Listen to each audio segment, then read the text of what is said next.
देवी कृपा जागृत है, उस देवी कृपा को हम सभी एकता से प्रणाम करेंगे। भगवान बाबा हनुमान जी को प्रणाम।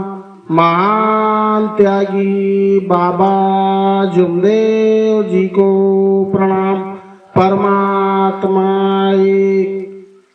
भगवत प्राप्ति के लिए निष्काम कर्मयोग साधने के लिए परम पूज्य परमात्मा एक सेवक मंडल बालाघाट परिसर सुरवाई के अंतर्गत आज एक भगवान का 41 दिवसीय त्याग पश्चात आज 42वें दिन त्याग का हवन बाबा के सेवक हिरद्वार जी के निज निवासी स्थान पर संपन्न हुआ। तत्पश्चात एक भगवान की स्पेशल चर्चा बैठक प्रारंभ है। इस चर्चा बैठक में स्वयं सृष्टि के विधाता भगवान बाबा हनुमान जी आप उपस्थित है, आपको मेरा प्रणाम। उसी प्रकार हम सब सेवक सेविकाओं के सदगुरु महान त्यागी बाबा जुमदेव जी आप भी उपस्थित है, आपको भी मेरा प्रणाम। उसी प्रकार आज की चर्चा बैठक के अध्यक्ष उपाध्यक्ष एवं संचालक महोदय जी उपस्थित है, आपको भी मेरा प्रणाम। हमारे बालाघाट मंडल के मुख्य कार्यकर्ता जी परम पूज्य परमात्मा एक सेवक जैनेन्द्र उपराड़े जी और हमारे कार्यकर्ता जी यहाँ उपस्थित है, आपको भी मेरा प्रणाम। चर्चा बैठक में आए हुए समस्त बाबा के सेवक सेविका सभी को मेरा नमस्कार। आज की एक भगवान की स्पेशल चर्चा बैठक के संचालक महोदय जी ने मुझे अपने उपाध्यक्ष विचार रखने के लिए कहा गया है। जो भगवान की दी हुई सद्बुद्धि के अनुसार विचार रख रहा हूँ, विचार रखने में मुझ मानव द्वारा त्रुटियां होंगी। सभी बाबा के सेवक सेविका यहाँ भगवान तुल्य उपस्थित है, सभी मुझे क्षमा करेंगे, ऐसी मैं आपसे विनंती करता हूँ। सभी से नमस्कार लेता हूँ।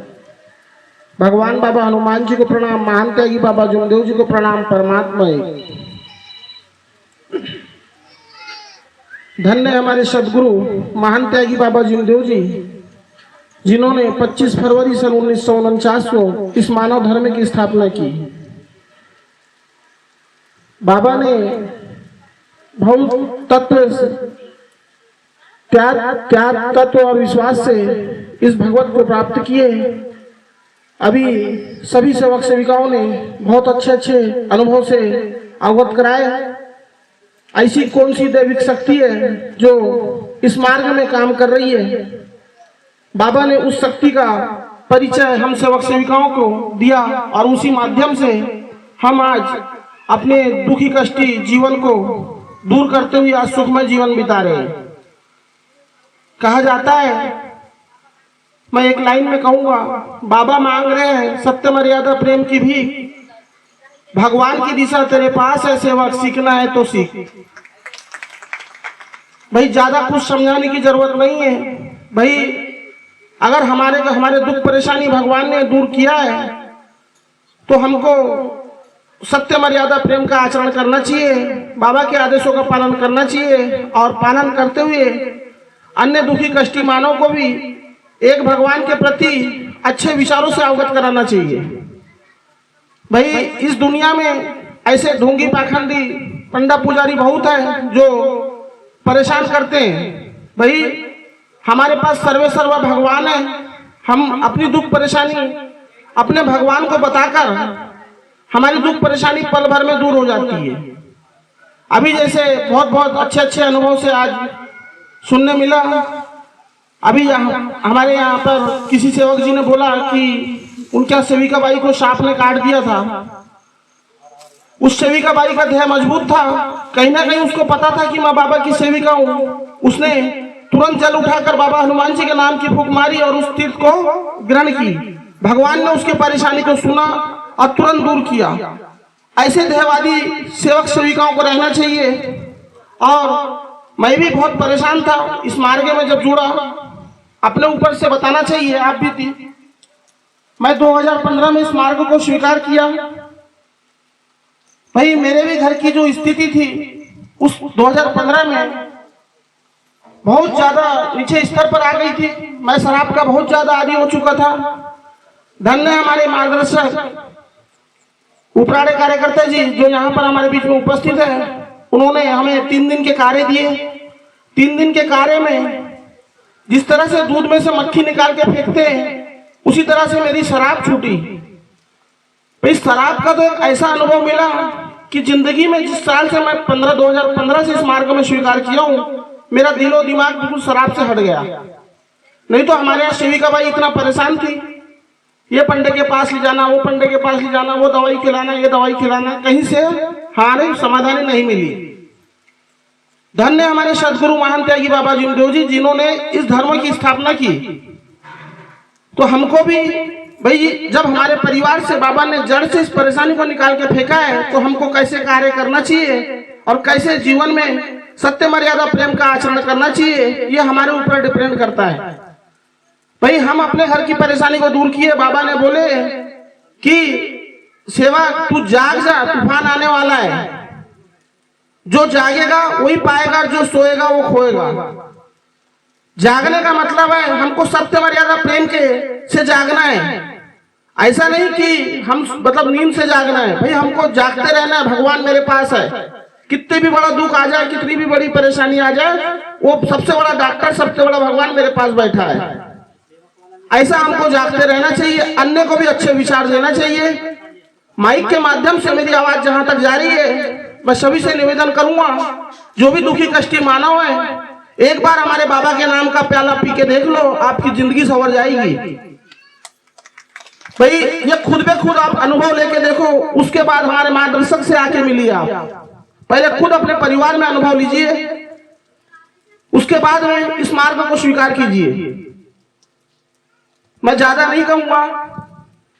बाबा के आदेश सत्य मर्यादा प्रेम, 4 तत्व 3 शब्द 5 नियमों का मैं अपने जीवन के अंतिम समय तक पालन करूंगा। आप लोग भी करें, ऐसा निवेदन करता हूं। सभी से गांव से नमस्कार लेता हूं।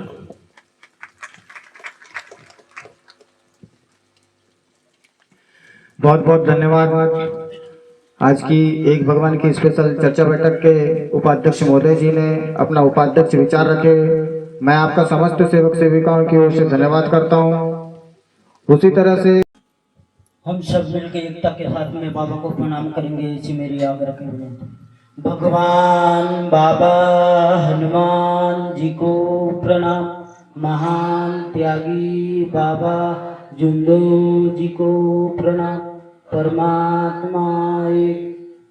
भगवान बाबा हनुमान जी को प्रणाम। महान त्यागी बाबा जिमदेव जी को प्रणाम। परमात्मा एक। भगवत प्राप्ति के लिए निष्काम कर्म योग साधने के लिए परम पूज्य परमात्मा सेवक मंडल बालाघाट के तत्वाधान में आज ग्राम भरेली हीरापुर में एक भगवान की त्याग और संपन्न हुआ। तत्पश्चात एक भगवान की चर्चा बैठक चालू हुई। चर्चा बैठक में सृष्टि के विधाता स्वयं भगवान बाबा हनुमान जी उपस्थित है। आपको मेरा प्रणाम। वैसी सबके सदगुरु महान त्यागी बाबा जिमदेव जी उपस्थित है। आपको मेरा प्रणाम। वैसी आज के चर्चा बैठक में मुख्य कार्यकर्ता जी उपस्थित है। आपको मेरा प्रणाम। वैसी बाबूलाल मसराम जी सुरुई परिसर से कार्यकर्ता जी उपस्थित है। आपको मेरा प्रणाम। वैसी सभी परिसर के सह कार्यकर्ता जी, जिम्मेदार सेवक सेविका सभी उपस्थित, सभी को मेरा नमस्कार। आज के चर्चा बैठक के संचालक महोदय जी, मुझे मार्ग में आने का कारण पूछा गया, जो इस प्रकार है मैं बताने जा रहा हूँ। भगवान बाबा हनुमान जी को प्रणाम। मानते कि बाबा जिमदेव जी को प्रणाम। परमात्मा। मेरी शादी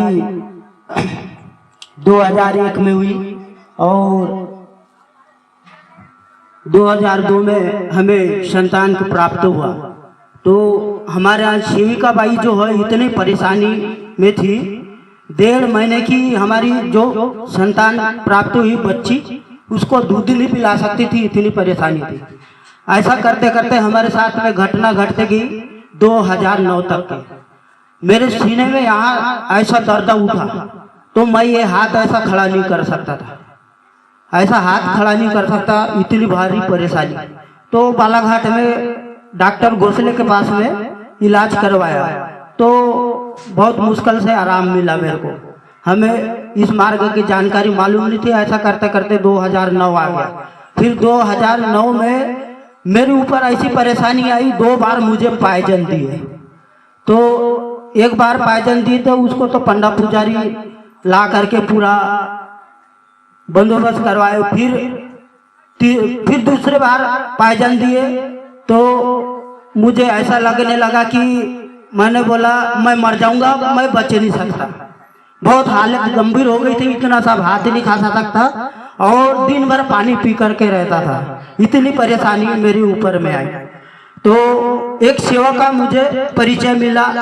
मेरी ससुराल ग्राम सुरुई की है और वहाँ का जो सेवक है एसएन वर्मे जी हमारे घर में आना जाना रहता था और मेरे ससुराल के करीब में आमने सामने है।